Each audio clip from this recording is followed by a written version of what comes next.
So before I get started here, make sure to come to ztrades.net. Check out our terms and conditions page. Agree to our disclaimer. Also, join the Discord down here. It is completely free to join. Let's go ahead and jump into it. So this is what my plan is going to be on GameStop. You know, a lot of people are buying options that expire tomorrow with IV of, I don't even know what the IV is right now. I'm pretty sure we're over 500%. So I don't want to be going long on IV like that. I'd like to be inversing that IV on the sell side, but not yet. I do believe that GameStop's going to go up. I got out of my shorts. My AMC shorts were very profitable. Got out of my GME shorts when I heard the news. I covered the rest. And I cannot wait to go short tomorrow. Now, I believe that GME, so it looks like from what I'm looking at here, right around 11:30 to noon, if I'm not wrong, is when Roaring Kitty is going to be going live to talk about GME. And whatever he says, it doesn't matter. It doesn't matter what he's going to say or do. It's, in my opinion, it's going to drop afterwards. Just like when Virgin Galactic has a launch, and you're like, I don't understand. Why did it go down? It launched successfully, right? Buy the rumor, play the news. Or as I say in this scenario, play the anticipation, sell the event, right? I'm going to be one step ahead of everyone. This is a game of hot potato.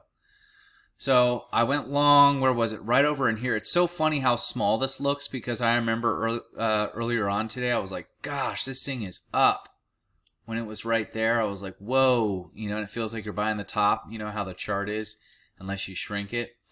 But yeah, so I went long on this candle when it sucked back. I bought equity. I don't have to worry about IV. I don't have to worry about anything at all. So I'm already selling puts, cash secured puts, betting that it won't hit $12 by July 19th, and that pays me if it doesn't. If you guys want to understand what that is, check out my other videos on cash secured puts. In the wheel. So here's my plan. I'm going to trim more, probably about 3/4 pre-market tomorrow. I believe at 4 a.m., right as the pre-market trading opens up, that it is going to leg up a lot. It's going to open up higher, a giant gap. I'm not going to be up at 4 a.m. Because I'm very confident that I'm not going to be down. I really don't care that much to be up at 4 a.m. That's a bit of a stretch for me. And I'm going to sell when I wake up, probably, depending on, it all comes down to the technical analysis, the TA and where we're at. But I am predicting we're going to be up. We could be above 60. We could even hit 70 in the pre-market tomorrow, which would be wild. 80 is a stretch, but it could happen because that's where we went before. So I'll hold some shares, right? Right before Roaring Kitty goes live on YouTube, I'm out. All my long positions. I don't care what happens. It can rip. That's fine. I don't care. I'm not going to play the what if game. Oh, what if I held? I'm not doing that. I'm not going to do that. If we get a gigantic candle on it, I'm looking to play credit spreads on GME tomorrow. I'm looking to play very far out of the money credit spreads. It would be awesome to have same days, very far out of the money payout. But I'm also going to be going short. Right around noon to 1 o'clock, I am going to be short selling this. Why? Because I do not believe that the brokers are going to allow this to stay up like it is. They never do. They never have. The second it starts to go nuts, they start talking how they were talking in 2021, where the brokers are going to ban them, we're going to kick them off. Okay, there may be a shelf offering. GME may sell some shares, right? Something like that may happen. So basically what you guys are doing is helping GME pay their debt off, right? And it's actually making the company end up in a better position. And GameStop overall is in a better position than AMC is. AMC, I have a lot more confidence to go short on that, short sell that, right? So, more so than I do with GameStop, because GameStop's in a better position financially than AMC is. So that's my play tomorrow. Number one, I'm going to sell some shares in the pre-market. Number two, I'm going to sell the rest probably about an hour, maybe a half hour before Roaring Kitty goes live on YouTube. And I'll be out of all my long positions completely out. Will have wiped my hands, washed them free. I wouldn't be surprised. Let me finish up before I get off topic here. But let me say this real quick. I wouldn't be surprised if the brokers just shut all this down, where they're like, no one can go long again, just like they did before at open. But yeah, so I'm going to exit all my shares pre-market, but a little bit. I will sell the rest about an hour to a half hour before Roaring Kitty goes live. And I expect there to be IV crush for the rest of the day after that. I also expect it to drop. When it starts to get halted on the downside, which may happen at some point tomorrow, it may happen, but when it starts to drop and that IV on the put side gets just rockets and goes through the roof, I'm going to place my bets, betting that it will not go higher with a credit spread. That's a lot more risky than me betting that it won't hit 15 bucks. If the $15 put options for July 19th, the IV goes nuts, if I can sell those for anywhere above, 75 cents or anything like that, or $1, I'm going to be all over that. So I'll be selling those puts, not buying, but selling. If you buy, you're going to get premium crush and you're going to lose. Even if it drops, you're going to be like, I don't understand. I held it and swung it. GME's at 20 bucks now. How are my puts basically worthless? You don't understand implied volatility, and you don't understand how to play that. Anybody watching my videos, you need to learn all the instruments, how to play all the instruments so that you can be a one-man band.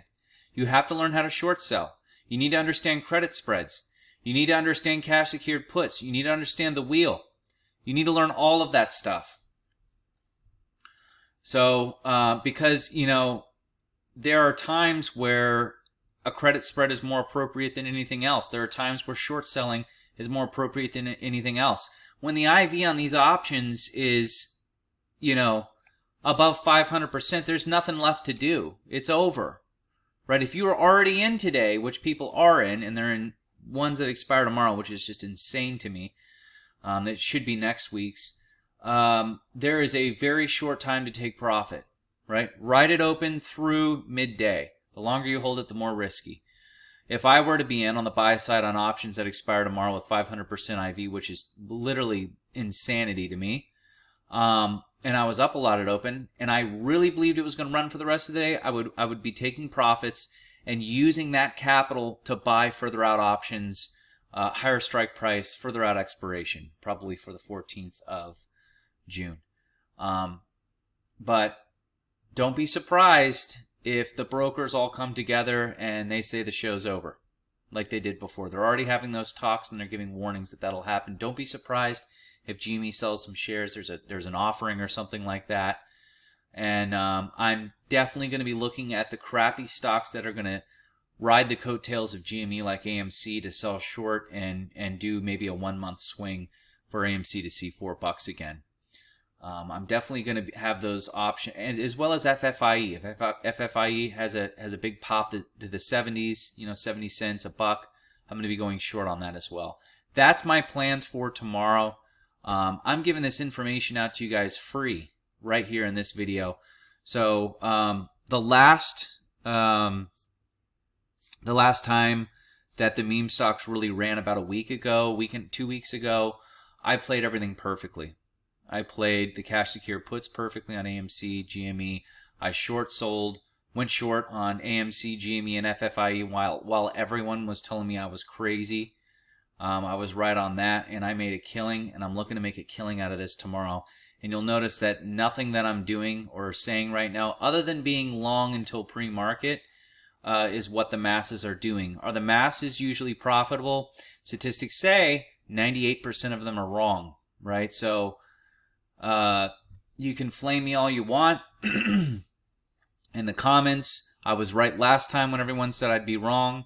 If everyone disagrees with me, statistically that means I'm going to be right, because everyone's wrong when it comes to trading. 98% of traders are not profitable. So if you guys like this content, if you want to join the Discord, it's 100% free. Like and follow for more. But these are my plans. Again, watch for noon. Possibly expect Premium Crush IV to just peel off right after noon, right the second he gets off YouTube, and expect there to possibly be a drop on GME after that. If not, the worst case scenario, the brokers will not allow call buying just like they did last time and start messing with it so that things don't work right on this and they kind of, shut the show down before it even starts. Again, if you like this content, like and follow for more.